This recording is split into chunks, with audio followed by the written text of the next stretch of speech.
What's old is new, and what's new is cold. We're in the grips of the polar vortex as Arctic weather strong enough to make hurricanes in winter and old men cry blood has gripped the nation. We'll get into the vortex when we're damn good and ready, but what has us hot under the collar is this nagging notion of what's mine is yours. I don't have much, and I'm running out of patience with this politically convenient class warfare. Come warm your hands on my political fire, baby. This is The Independence. Hot.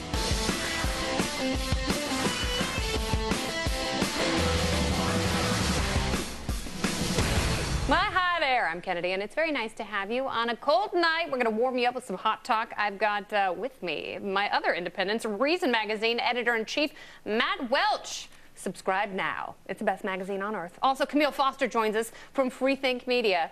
You're going to want to see his men's line. It's going to be in stores very soon. At least it should be. And like I said, we're the Independents, and we're sexy and fun and available. Earlier today, I ventured outside the Fox mothership to let Mother Nature take a crack at my piñata. Baby, it's cold outside. Take a sneak peek. Is it cold enough for you? It's pretty cold. We're from San Diego, so this is pretty much painful. San Diego! Yeah. Oh, this is not classy at all, is it? No, it's not classy. There's always time for Ron Burgundy. And there's more where that came from, my nippy little penguin. We'll dissect the vortex. But first, tonight on our party panel, we've invited back two of the best heads of hair in politics. She's all right with us, Jedediah Bila. She's a conservative columnist. And not to be left in the cold, get it? Yeah, because he's a lefty lefterson. Rich Benjamin, a senior fellow at Demos. All right, gentlemen and my lady. First up, let's tackle unemployment. President Obama is pushing Congress to extend unemployment benefits for more than 1 million Americans. He gave a passionate speech today about it. It felt like the summer of 2008 where women were throwing their panties at him, but they were really used Kleenexes. He even said that extending unemployment will create jobs. That's a fun fantasy. Matt, is that really true? No, it's wonderful. The actual quote is, independent economists have shown that extending unemployment will help the economy and create jobs. It came that sounds very important, by the way. Super important. This came in the same era of time. We just had a National Bureau for Economic Research paper came out, a major economic study that looked at the effect of unemployment benefits during the recession and concluded that it had a mild effect on the recession by making it worse. When you disincentivize people, it's going to maybe further the unemployment cycle, which is consistent with most research that's been done on this. The thing that really pisses me off about this president is that he always does this. There's this sort of magical realism of the 5 million green jobs that we were supposed to get if we elected him in 2008, the 2 million jobs, we've already forgotten about those, that we're going to get from Obamacare, including 400,000 almost immediately, according to Nancy Pelosi. You could just spin any old number. Keith Ellison was on Twitter, the Democratic congressman from Minnesota today, saying that for every $1 that we spend on unemployment benefits, we're going to get $1.5 in economic activity. He's just making these they're just going to fart him out at the true. unicorn factory. Rich, it sounds too good to be true. Well, let's talk about too good to be true. Let's talk about magical realism.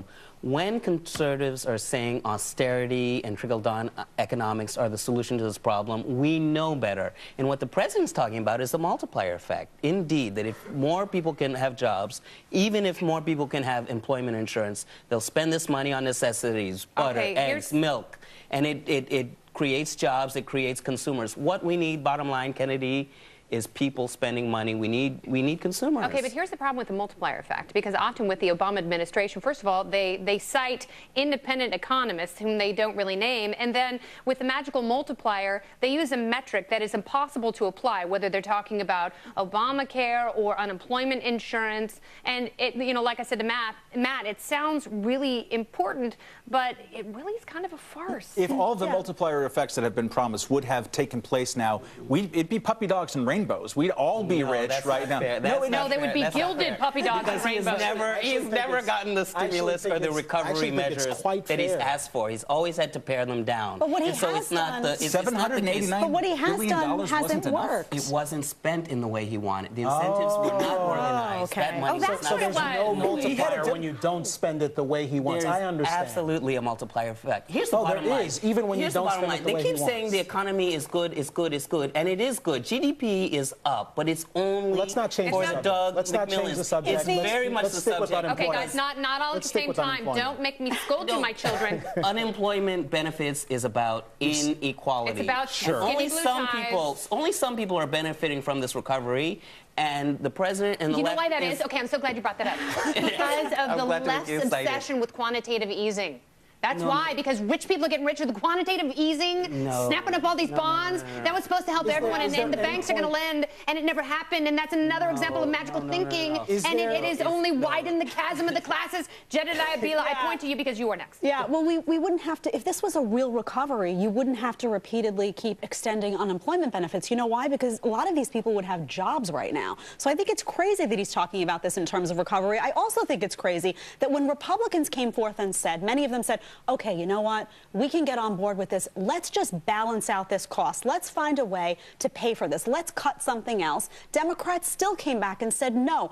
Why not? That sounds perfectly reasonable to me. If Republicans are willing to give a little and say, okay, we're going to extend this, even though this isn't a fix to the problem, we want reform in the process because we don't want this to keep happening again, and we want to cover the cost. That sounds beyond reasonable to me. And I hate to pile on. I hate to pile on, but I will. I am totally sick of the president's moralizing on this issue. The reality is that I am opposed to extending unemployment benefits indefinitely. That doesn't make me a heartless bastard. But he does All it say it's a suggests moral is that argument. it is simply not sustainable. When do we stop? 11 times since 2008, we have expanded or extended these unemployment benefits. You tell me, when do we stop doing this? I'll tell you what, it's not simply moralizing. When do we not stop That's what doing the it? president It's not said. just So you won't answer the question. It's just that.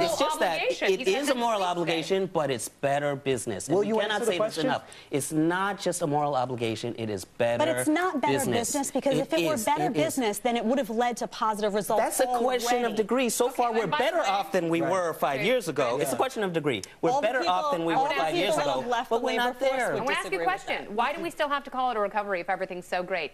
Recovery is something you do after surgery when you're woozy and sick and in a lot of pain and you're surrounded by nurses. It's like a hangover, right, Kennedy? That's like a recovery. But No, that's what I'm going to have tomorrow morning because I'm partying with you tonight, Richard. All right, And I'm all also right. bringing That's you a back. recovery. Stay here because we've got a lot more to discuss. On Twitter, earlier we asked, what would you say to the polar vortex? Oh, my garden. At Crusader Maximus responded, wish the polar vortex hit D.C. and froze spending. Yeah, you and I both agree on that, Maximus. Send your tweets to @IndependenceFBN.